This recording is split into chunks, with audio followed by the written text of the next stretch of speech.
Ang mga technical staff sa pinamungahan Cebu ani sa siyudad sa San Carlos kay Hulyo 31 ng tuiga aron bilang aktual na pagtunan ang mga best practices sa bahay sa senior management.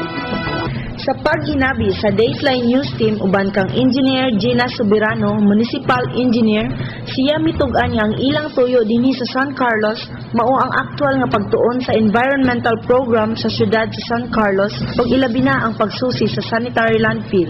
Si Soberano niingon nga ang lungsod sa pinamungahan karon anaa sa pagplano nga magtukod og sanitary landfill tungod kay anaa pa sa open dump site ang ilang mga basura sa pagkakaron. Sa among paano sa nag-observe sa po ni yung sa ninyo pag-kuan po pag-implement po about sa mga structures po sasagna sa among abot ko andere.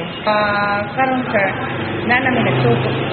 Actually, 2002 pa na ang higdan.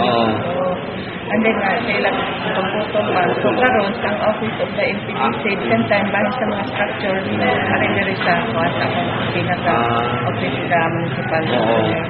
And then, yami dire, mag-observe sa mi kay himo na sa tud mi o plano kay ang amo karon nila sir is open dump site kami. Open dump site mo. So usa sa among kuan basin o makakonsulta tud mi og mga idea kay gi-recommend sa mi ni Engineer Dongkoy sa EMB. EMB.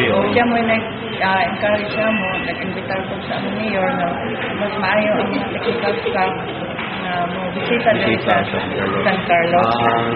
Ang mga bisita gihimamat ni City Administrator Greg Santillan ug SP Member Momoy Dibulgado ug sa mga staff sa City Environment Management Office sa ilang pag-abot dinhi sa siyudad sa San Carlos.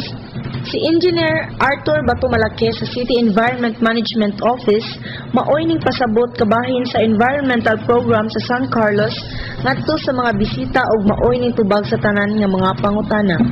Ang mga technical staff sa lungsod sa pinamungahan gilangkuban sa mga buhatan sama sa Municipal Planning and Development Coordinator's Office, Municipal Engineering Office ug Environment and Sanitation Office. Gilanta usab sa mga bisita ang aktual nga nahimutangan sa Eco Center sa siyudad sa San Carlos.